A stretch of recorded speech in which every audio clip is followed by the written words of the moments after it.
Hey everybody, welcome to the Midweek Rewind, episode 15. Woo, woo, woo, woo, It's woo. mid-December, there's still snow out there. We're excited to be joined with you again, so thank you for joining with us today. How are you today, Brent? Doing very fine. Very fine. I love Good. Christmas.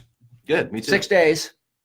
Man, I can't believe I 6 keep doing days. things for 2020 and my Yeah. mind hasn't gotten there yet. It's hard to believe. And I'll be all ready for Christmas because my wife is organized and she's all ready. And There you go. We're ready. Nice. But I love Christmas. It's going to be great. It will be great. Cool. Well, speaking of being organized and having a plan, it's almost like we planned that. So we just wrapped up on Sunday, week 2 of the Light Christmas series. It was about planning ahead. So if someone watching wasn't able to join us on Sunday, what was this week all about? The big idea is that God planned from Genesis 3, hundreds and hundreds and hundreds and hundreds of years ahead of time for the light of the world to come, a specific time, a specific place. I mean, high detail, how this would all. And so God plans ahead. And that brings confidence that like God has a plan. You're never really confident in a leader. Hey, what's your plan? I don't really have a plan. You don't want to follow a leader without a plan. Yep. And so just the confidence that we can have as Christians saying, hey, God has a plan. Yep. And it's always stunning accuracy, hundreds of years ahead of time to unveil his plan. And it all happened just like he planned. The light of the world came. And so it's a confidence builder to know that God knows what he's doing. And he's more than proven his trustworthiness. Right. And I wrote down the ones you shared on Sunday. So some of them were up to 900 years before Jesus was born.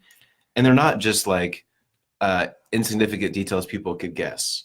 Like he was born of a virgin. Like you're crazy making that projection 900 years or however many hundreds of years.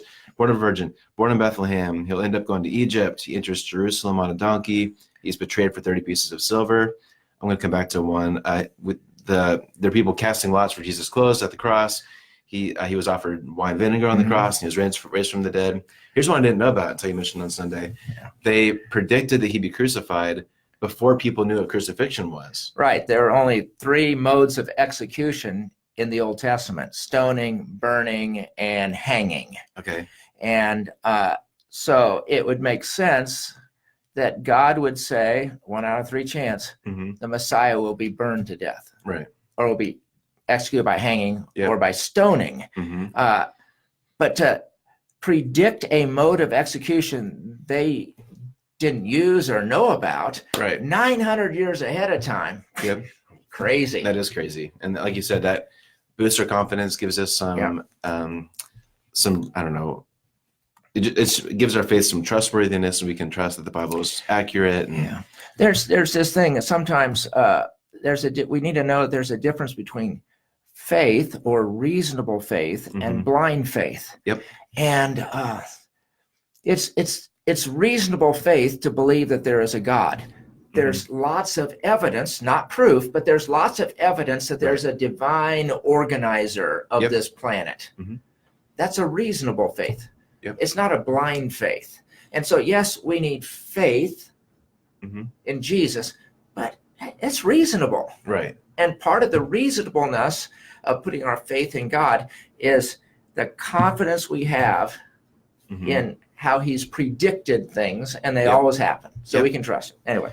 And you pointed out that there's, I think really the only one, but there's some people would say, oh, it's not really a prophecy for Jesus to ride on the donkey into Bethlehem, because he could have known that and kind of he could manipulate, he could orchestrate that. But out of all the ones we listed, that's really the only one that you could possibly make that argument for. Right. Because the rest are either, he doesn't have control over where he was born, or the virgin birth, or the 30 pieces of silver. Or how he was executed. Yeah. Cool. Great stuff. So that's kind of the basic idea of the sermon. One of I think your main points was God he has a plan for the world, and he has a plan for your life. So that was kind of the big takeaway. Anything else kind of on the specifics of the sermon you want to review, or was that kind of I think that's good. And just don't stop the storyline that God had a plan for Jesus. Right. We looked at 3 examples of how he has a plan for us. And the mind-blowing one for me is that before he created light, before he already planned Yep. for me. Mm-hmm. He chose me. Yep. And undeserved. Yep. That's crazy. So that's kind of the big picture of the sermon. And then I had 2 or 3, those led me to other kind of big questions. So the rest of our time today, unless any of you watching have questions for us, feel free to send them in right now. We're keeping an eye on that. But I had a couple questions for Brent, kind of based on this idea of God having a long-term plan, both for the world and for our lives. So the rest of our time, we're going to kind of dive a little bit deeper into some of those questions. So one thing I was thinking about, Brent, it might just be because you and I talked last week about we don't want to give Satan too much credit or too little credit. And that, for some reason, that was just interesting to me.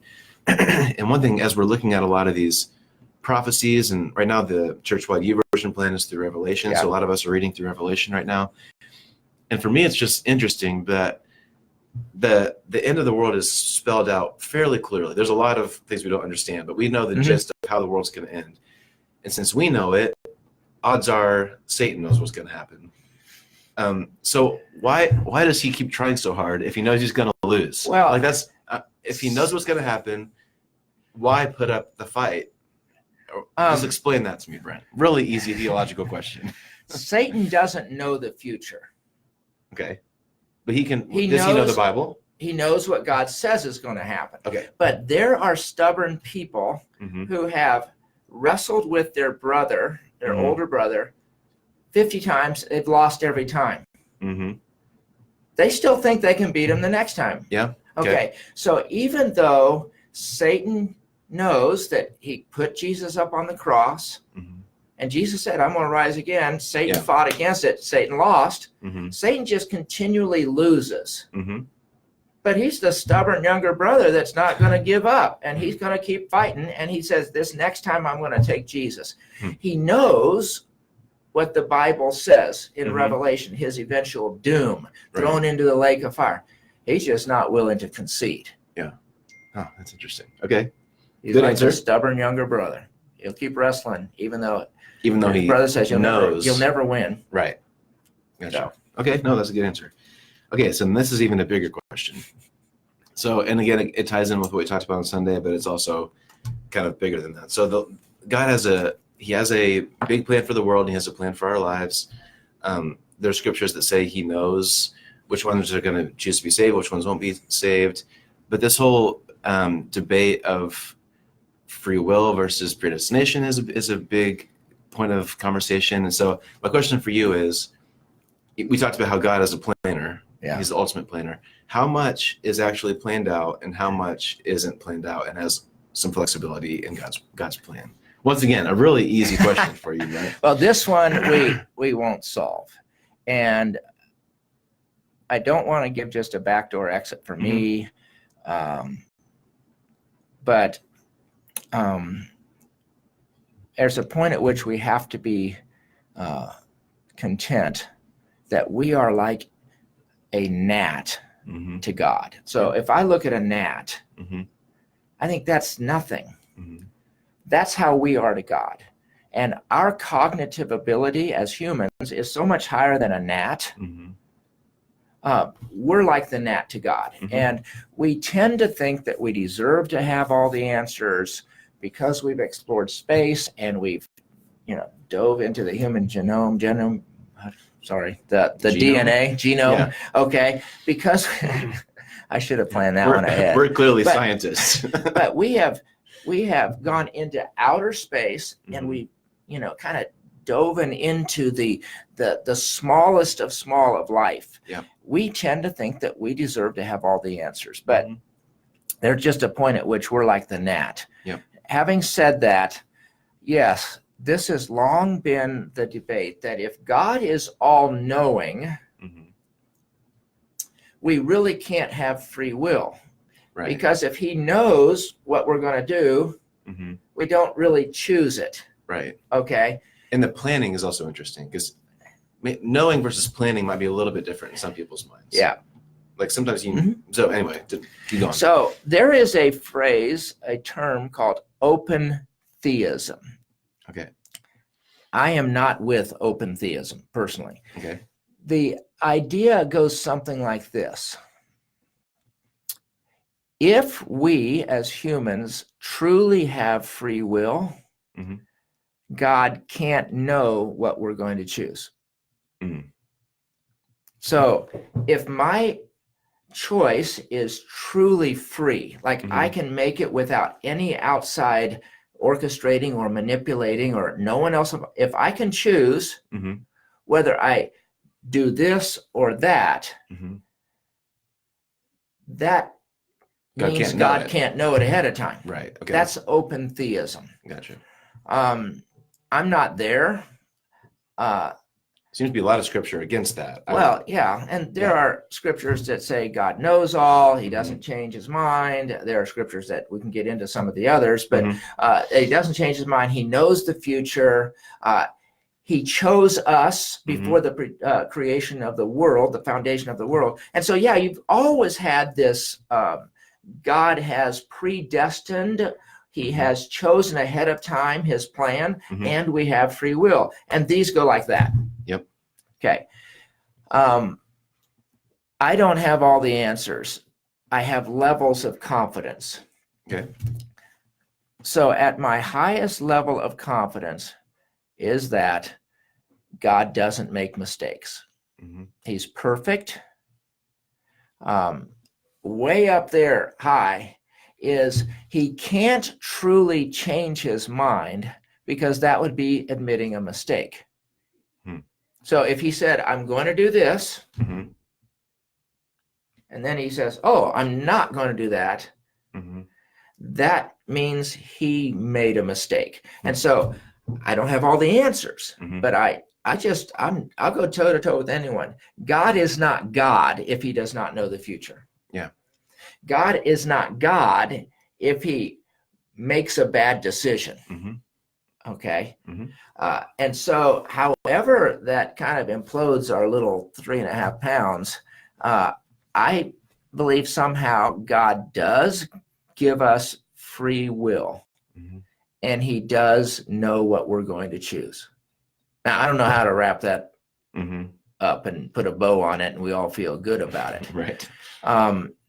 I think that God chose me to be a follower.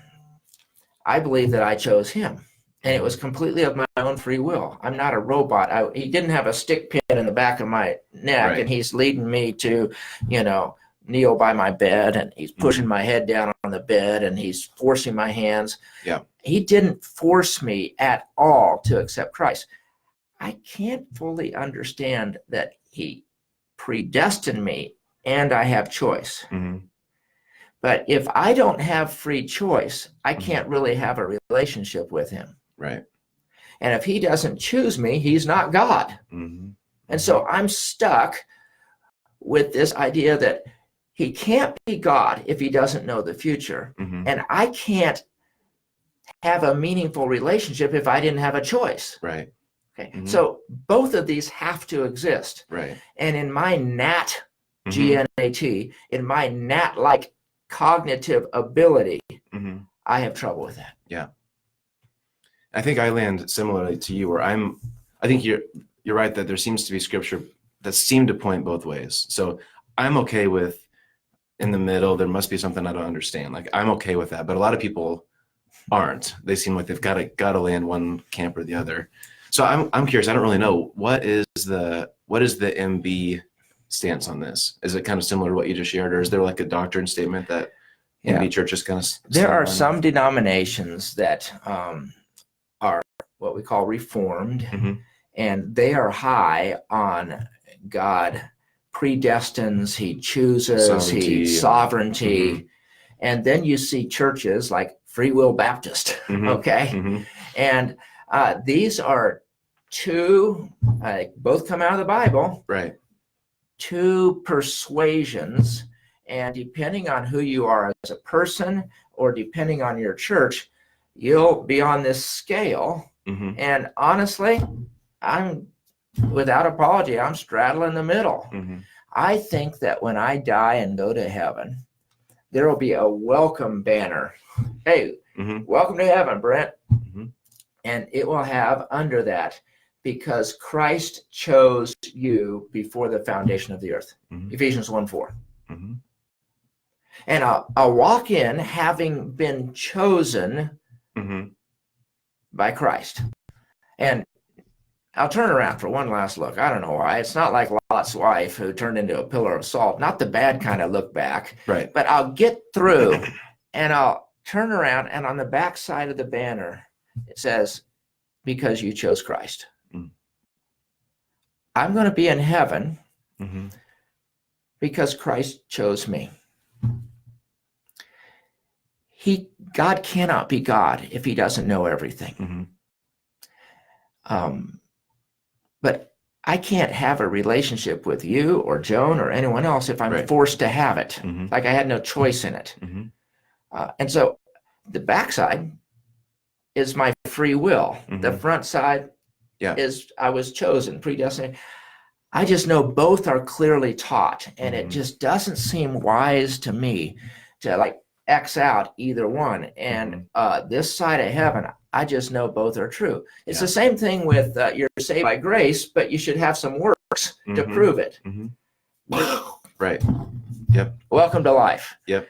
I think God intentionally puts ceilings on our cognitive ability because he wants us to keep depending on him. What happened in Tower of Babel? They thought they could build a tower to God, and God scattered them. He puts limits on us physically. You can't fly. You can't just stay up for 100, 200, 400 hours straight. You have physical limits. You have emotional limits. You have spiritual limits. You have cognitive limits. God created us a little lower than the angels.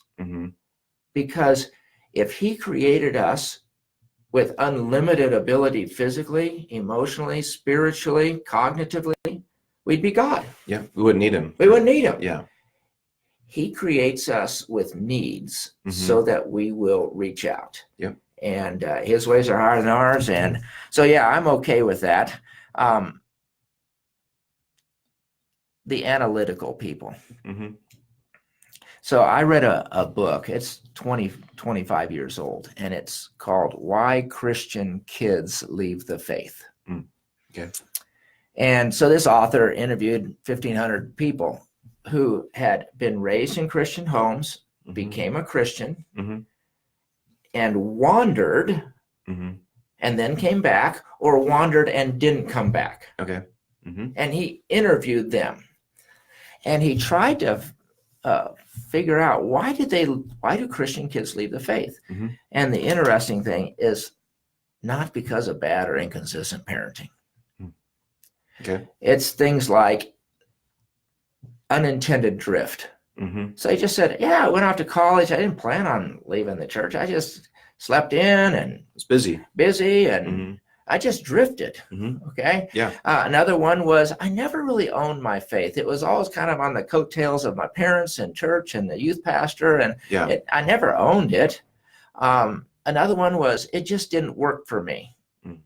Okay. I prayed and God didn't answer, and I got disillusioned. People were mean. Christians weren't who they said they were, so the disillusionment thing made people wander. But then there's the fourth one. And there is a swath of people, and in a lot of ways, they're the hardest to win to Jesus. They are analytics. There is a slice of humanity that really struggles to live with ambiguity. It's a narrow slice. Most of the world, they're okay if they don't quite understand how electricity works. Right. They're okay if they have some unanswered questions about whether angels are men or women. They're just, okay, that's not, right. But there is a swath of people, narrow, I would argue, that until every question is answered to their satisfaction, they will not believe. Right. Those are the hardest people to win. I've got family members like that. So I resonate with those people who say, okay, open theism, predestination, two sides of the sign. You're okay. I'm not. For 2,000 years, Right. These kinds of questions have tied theologians in knots. Absolutely. We haven't solved it. And the unfortunate part is that it is harder for analytics to come to Christ. Yep. Yep. Because they have trouble accepting. I don't blame them. Yep. But it's just harder. It is.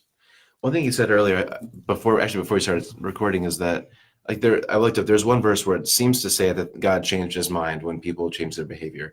But one thing he said to me was that it's very possible that God was using language we would understand to help us understand something we couldn't understand. So maybe he didn't actually change his mind. Maybe he knew all along, but we can't understand how his mind works because his mind is so much different than ours. Can you? I'll get to that. There's another one. Remind me to get to that one. Uh-huh. So in Genesis, it says with Noah, God regretted making man. Yep. And so the question is, does that regret, was he implying that he made a mistake or that he was just sad? Yeah. Because Malachi says God does not change his mind. Right. Okay. That's throughout the Bible. Agree with me or not. When God said, I regret making man, he's not saying, I really made a mistake and if I had to do it over again, I wouldn't do it, because that would make him not God, because he made a mistake. Right. I say, he regrets it. I didn't make a mistake. I'm just really, really sad. Yeah. Okay. Sorrowful. There are also statements God makes that are unconditional and conditional. So when he said, I will destroy Nineveh in 40 days, that was we come to find out, a conditional if they don't repent. Okay. But Jonah didn't hear the conditional. Okay. And so even after they repented, he felt like God changed his mind. God didn't change his mind. So context is important. Sometimes we say, oh, God changed his mind. Well, that was conditional or unconditional. Yeah. Okay. If it's unconditional, he will not. But if it's a conditional thing, depending on what you do, I'm going to do this. And then they do this. And so he does this. Did he change his mind? No. The point you were making that I had raised is God describes himself physically to help us understand the infinite God. So he says, with my outstretched arm, God has no arm. He's trying to, we have a finite way of looking at things. We have limitations. And so he stretched out his arm is a symbol of power and authority. He has no arm, but he describes himself physically. Yeah. Okay. God also puts, and there's a word, anthropopathism. Anthro means man, and popathism evidently means feelings. Okay. I think about that word all the time. It's on the top of my list. Anthropopathism, okay? And I might not even be pronouncing it right. But this is the same thing with he stretched out his arm. He doesn't have an arm. He's trying to speak in ways that we can understand. God is not bound by our 28 different feelings. Okay. Yeah. Okay. He's not bound by our limitations of options. But when he says, I regret, or when he was going to destroy the Israelites over the golden calf, and he relented. Yeah. Okay. I am sorry that I made man. This idea of him changing his mind, he tries to express it within the finite feelings and thinking of humanity. Yeah. But and again, this doesn't satisfy everyone, but he is trying to help us understand the infinite and the unknowable. 1 Corinthians 13 says, now we know in part, then we shall know fully. Yeah. And he's trying to bridge the gap between the infinite and the finite, between him and the gnat. Yep. And so he speaks in ways that we can understand, but let's not read too much into it. Right. And I've thought before, like, I don't want to fully understand God, because then, like you said, like, then we don't need him anymore. Oh, yeah. If we can fully understand everything that he does and that he is, right, we have no need for him. So anyone that I want to follow, I want them to do things that are beyond what I can do myself. And so that's that's kind of, in a way, yeah, it's very frustrating, especially for some people, but at the same time, it's also strangely comforting to know that God knows more than we could possibly understand, and he's kind enough to use metaphors to try to help us understand. Like that encourages and helps me a little bit, kind of bridge that gap. Yeah. So one of my last questions for you. So let's say, wherever people watching land on the free will predestination, wherever they land on that, how does that affect how we live, or should it affect how we live? So if you're a high sovereignty person, or if you're a high free will person, day to day, does that make a difference? Should it make a difference? Or should we all live the same no matter where we live on that spectrum? Your worldview will make a difference. Mm-hmm. So I have a relative who is a hyper Calvinist on predestination. And he literally believes that God has destined an entire nation to hell. Mm-hmm. He's already damned them to hell. And so because he's a hyper Calvinist, he doesn't feel the need to tell people God's going to make sure they get saved. Mm-hmm. Okay. And in my mind, that's just not right. Right. Okay. Mm-hmm. It lets them off the hook for any responsibility, basically. Yeah. Swing it the other way, though. Mm-hmm. You have free will, and there's no sense of God having a plan. So again, moderation is a good thing in many ways. Not with love. Mean. Not with love. Right, you want to be extreme on love. You want to be extreme on forgiveness. But moderation, and we've talked about that here. Yep. And so, yes, what you believe about free will and predestination, it's going to be your worldview. Mm-hmm. And either you're going to be there or straddle the middle. And I'm just on this one. That's where I'm at. It's both. And I just say, oh God, just don't let me believe the wrong thing. I see you doing both. So we stumble our way through. Yep. It's a tricky subject. And so, okay, before we kind of wrap things up here, anything else that we haven't hit either on that discussion or on the prophecy fulfillment? I'll just, I'm not going to answer anything. Okay. I trust, I'm confident of what I believe, but I know I don't understand everything. Right. And ultimately, I throw myself at the feet of God and I said, Lord, have mercy. Yeah. Lord, have mercy. I want to hear your voice. Yeah. And I'm the gnat. Mm-hmm. And I'm not going to figure everything out. So I want to live with intellectual humility is a phrase. The intellectual is the idea that, hey, you think deep, ask hard question, dive deep, defend your faith. But there's a humility because we're the gnat. Yeah. Yeah, that's good. And for those of you watching, I just want to say, usually Brent and I prepare a little bit in advance. We've got some questions typed out. We've kind of talked through things. This morning, you had several meetings. We had a Christmas meeting right before we got started. This is all off the top of your head. So I'm impressed that you were able to pull this off. And so thank you for letting us kind of take a variable and we're glad to do it. Kind of go off script here a little bit. Great job answering some tough questions. And I guess kind of wrapping up, especially around Christmas, it's easy to kind of remember all those prophecies. And the story is even more amazing when you realize the historical background of it. So, and this Sunday, we're going to tell the age-old story. One of the hard things about Christmas, don't feel sorry for me, preach sermon after sermon and year after year. This is year 35 for me trying to come up with something creative for Christmas. Yeah, and story hasn't changed. I just depend on the good Lord. But I am really looking forward to Sunday, where we're going to tell the story of the shepherds and the angels. And I think you'll get something out of that. I really do. So show up, watch online, and then Christmas Eve. Yeah. It's going to be good. And there I'm going to kind of, in drama, I'm going to tell the story of the wise men. And so the story never gets old. And I just pray that people accept the Lord, people will come. So bring your friend, do whatever you can. The gospel is alive. Yeah. And it demands a response. So really praying for people to connect with God. Yeah. We just came out of a Christmas meeting where I'm excited. There's going to be some kind of fun, different music. it'll be kind of fun for Christmas Eve. We got a cool video. I don't want to spoil it yet, but a pretty cool video we're going to show. So worth getting out of bed for. It'll be good. So show up. Join us 3:30, 4:45, or 6, right? Or you can also watch here on Facebook. We'd love to have you there if you can't make it into the service with us. So thanks for joining us. Last little thing as we're wrapping up here.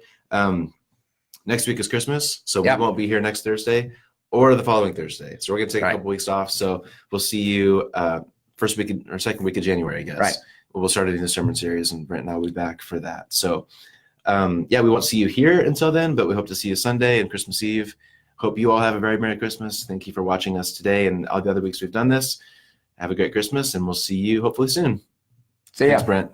Thank you.